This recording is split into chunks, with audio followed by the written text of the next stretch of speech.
Hello, this is LameGuy64 and this is a quick hardware tour of my new DTL-H2000 workstation setup, which is now based on a Dell Optiplex GX110 tower, which is much better than my previous system, which has finally died when I tried to get it to work again a couple of months ago. Maybe it was December.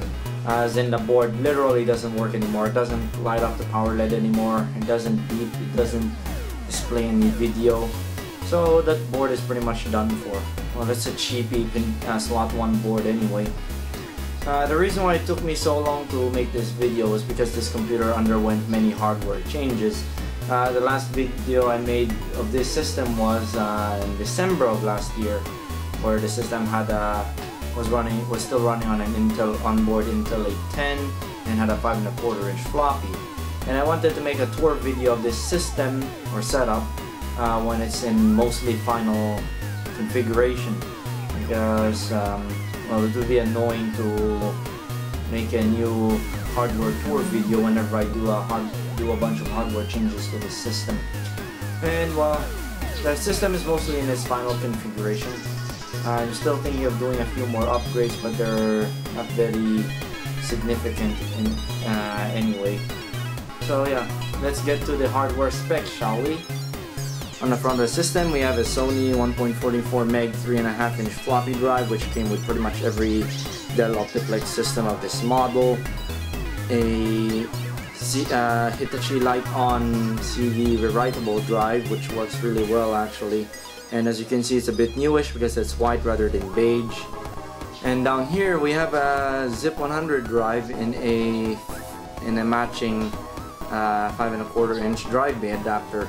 This is actually a Zip 250 drive from my previous DTL-H2000 system, but the reason why I replaced the front bezel with the one from a Zip 100 was because on my Zip 250 drive, the when I took out that drive from my old system and cleaned it up, the front bezel pretty much literally disintegrated into pieces. And then I was able to find this drive bay adapter and a Zip 100 drive to go with it. But the Zip 100 drive that came with it was pretty much dead by the looks of it, because it was chock full of dust and it was pretty rusty. So what I did was that I took its front bezel and put it onto my Zip 250 drive, and there you go. As for hard drives, I put in a Seagate 40GB hard drive with a installation of Windows 98 SE on it. I'm thinking of upgrading it to an 80GB hard drive and installing Windows 98 and Windows 2000 and a dual boot configuration in the future.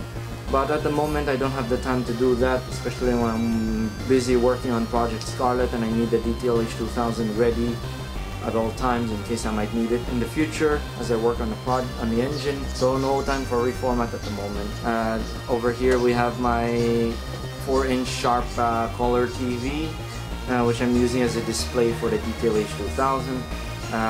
Originally I planned to use this Sony 12-inch or I think 8-inch CRT TV on here, but I originally planned to put this set it up in such a way that I have my monitor here and then the TV over here. But the problem is this TV produces a lot. This TV here produces a lot of interference. So if I put it next to that, it will cause the picture to wobble and produce Moyer interference. So I just put it there and then just use this small TV instead. And I also don't want to wear this nice TV down by using the H2000, so I'm just gonna use this as my preview. And there's my controller adapter. I've actually upgraded this controller adapter with longer cables because the previous one was a bit too short. It's basically just the controller ports from a dead PS1 and modified it a bit and wired a DB9 connector using a UTP cable, which is sufficient for the purpose. And as for my monitor, it's the same old AOC 18-inch monitor. Works quite well, still works well, does the job really well, and can handle a adequate resolution of 1152 by 864 at 75 Hz. And as for keyboard and mouse, I'm using a IBM Office keyboard. I don't know what model it is. But it's a membrane, not mechanical, so it's nothing really special. But it still kind of really doesn't really have a specific model number. But it's much better than a cheapo keyboard you find in the stores these days.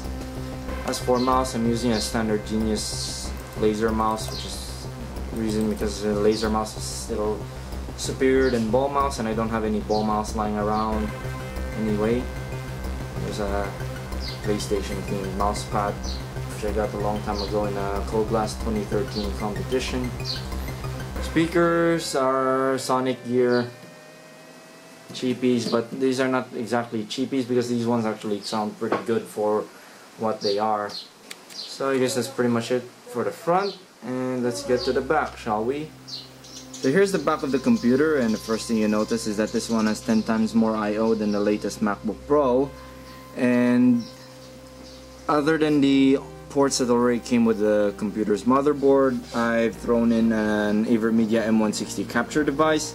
I originally intended to use this as a monitor for the H2000 so I can see the output within the main computer monitor as a window. While it works okay, I decided to just use an external TV instead, and I'm thinking of just using this for video capture as a secondary video capture system when I install Windows 2000 on this as a dual boot setup, because this one can record with I forget the name of the program, AMCAP. Yeah, AMCAP. It can capture 60i video perfectly under Windows 2000 on this, but on Windows 98 it keeps dropping frames probably because Windows 98 is a very inefficient operating system. But anyhow, I have a Sound Blaster Audigy here with a 3094. Unfortunately, the 3094 on this doesn't work according to the device manager. And if I remember correctly, when I plugged in my Handycam on the 3094 on this, it wasn't working. So it's probably defective. But the sound part works. I'm not sure if it's a driver thing or a hardware thing, but and here's the game port bezel for the card. I'm thinking of using that port to hook up a MIDI piano to, so I can play around with the MIDI stuff in the future, but I don't have a piano to plug it into yet. And there is where I plug my monitor in, because I threw in an S3 Savage 4 32MB PCI card when I figured out how to get the card to work on this particular system, because I had to put it on the very last PCI slot instead of the first slot, which would be the more logical place to put the video card on.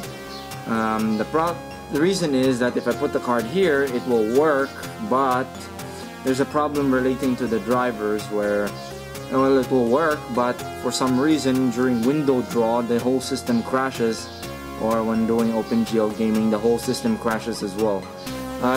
So basically it was unstable on this slot. On this slot it just black screens on the desktop when the mouse cursor shows up. This slot, same problem here. This slot, black screen until I put it on this slot where it finally works. And it's placed directly next to my DTL-H2000s. I find this setup okay until I get something like a DTL-H2700 in the future. But I don't think I'm gonna get that anytime soon because those are quite costly. I'm thinking of upgrading the S3 Savage 4 with an AMD ATI Radeon 700 PCI graphics card with a DVI output, so I can plug in like a high-res DVI monitor on this in the future. But right now I'm happy with the S3 Savage 4. It's good enough for my needs on this system. And here are the DTL-H2000s itself with my controller adapter already attached and my video cable already attached, everything. I don't really need to show off the innards of this thing anymore. If you want to see it, you can just go to my installing the DTL-H2000 on this Dell system video, which you can find in my channel. So yeah, I originally had a USB 2.0 card on this slot, but I had to get rid of it because some weird random screw up occurred, which caused the system to not boot properly at all, which causes Windows 98 to not boot properly anymore when I have the card present. so I had to take it out for now to be able to get this thing to work properly again, and I don't want to spend hours reformatting this thing. And there's already USB 1.0 on this thing anyway, and I don't really do file transfer on USB anyway. I usually do file transfer via Samba Share, which is much faster and more stable on Windows 98 than using an unofficial USB driver stack. So yeah, that's pretty much it for the back of the system. So before we fire up this computer, I forgot to mention that this monitor actually has a small problem, and that is it has a small burn-in over here, which looks to be a HUD of Dota, because this monitor actually came from an internet cafe that had players playing that game extensively. But it's very faint and doesn't really bother me much. And I also forgot to mention my controller, which is a dark green clear DualShock controller. Found this luckily in the junk pile in the house. Luckily, just had to replace the analog sticks with ones that have good rubber, and it's already good to go. I found this a long time ago though. So now that this monitor is just in standby, let's turn on this small TV and turn on this computer. I also forgot to mention this thing has 256 megabytes of RAM, which is more than enough for my needs of doing serious PlayStation development on this system.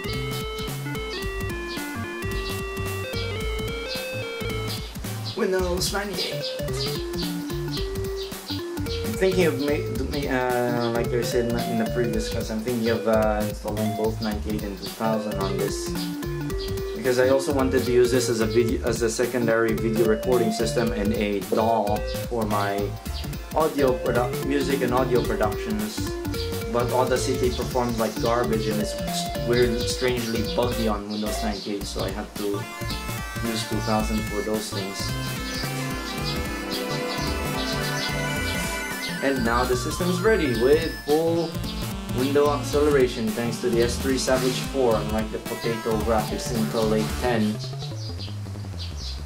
You see he's a bit busy. As far as software goes, the SDK I've installed is the standard PlayStation Programmer's Tool SDK. I can use both the DOS-based programs to interface with the H2000, or the Windows-based SN debugger, which I much prefer because I want to take advantage of the much larger real estate of this monitor, which is currently running at 152 by 864 at 75 Hertz. So let's demonstrate the SN debugger a bit. Let's go. It's in PlayStation SN debugger. And first we need to run the SN file server. For some reason, sometimes when I fire up the SN file server, the system just crashes and blue screens. It will either do, when I start up the file server, sometimes I would get a non-fatal blue screen, which I can easily get back to by a press of a key, or a full system reboot, which is weird. But I think that usually happens when I had programs run before, which is strange. But once the file server is up and running and is able to reboot the H2000 successfully, it performs flawlessly, as in it doesn't screw up. We get the file server directory wrong because it's pointing at the network drive that isn't currently mounted because the network drive is off. That reboot the target. Meaning to reboot the target. So I'm just gonna use a project that's local here. So I'm gonna find the project file because it's pointing at the network drive that's not available at the moment. So let's open up a debugger project profile. Here, yes, projects. There. And the program is loaded. Yeah, to me personally, the Win32 debugger is a million times better. This is actually a newer version than the one provided in the PSX dev forums. This one is version 2.2. The one provided in the forums is an older version that actually required the parallel port dongle to get this to work, because it has a hardware-based license key.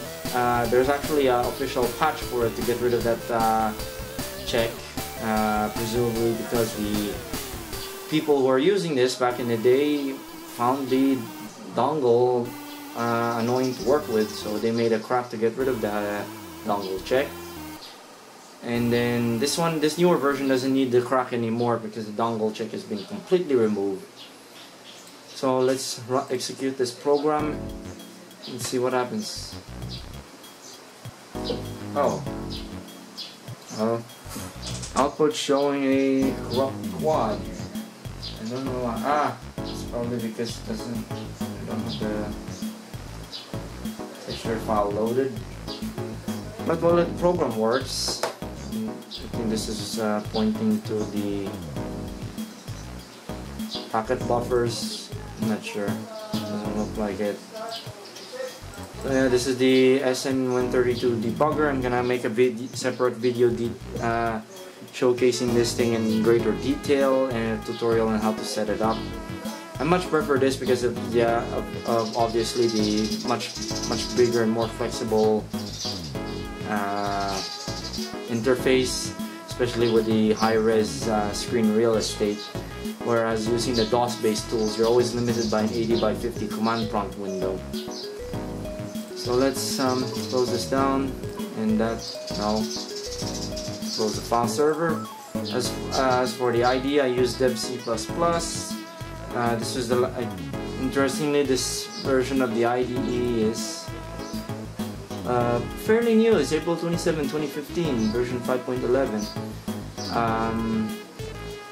Interestingly, it still works fine on Windows 98. Well, there's a bit of instability at times, but in most cases it works fine. I've been using this as my primary IDE for doing projects on the H2000 on Windows 98. There are only a few odd problems, like here, there.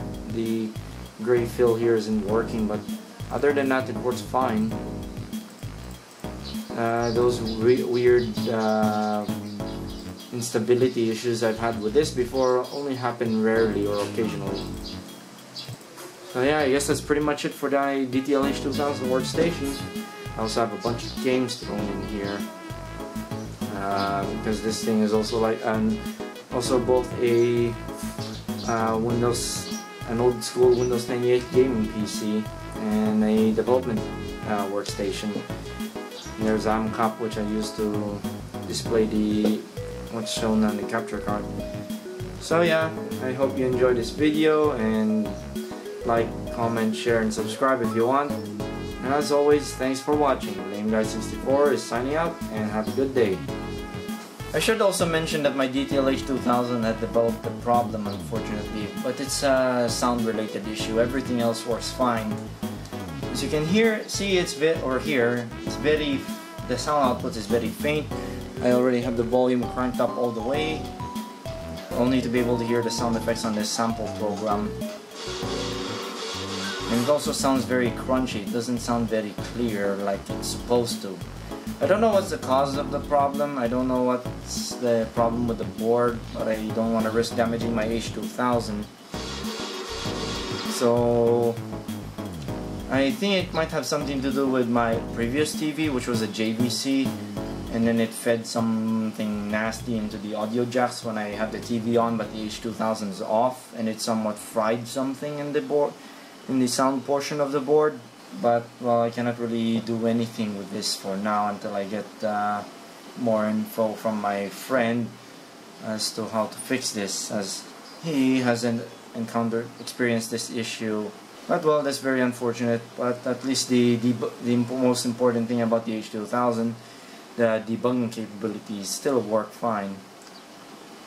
So yeah, See ya.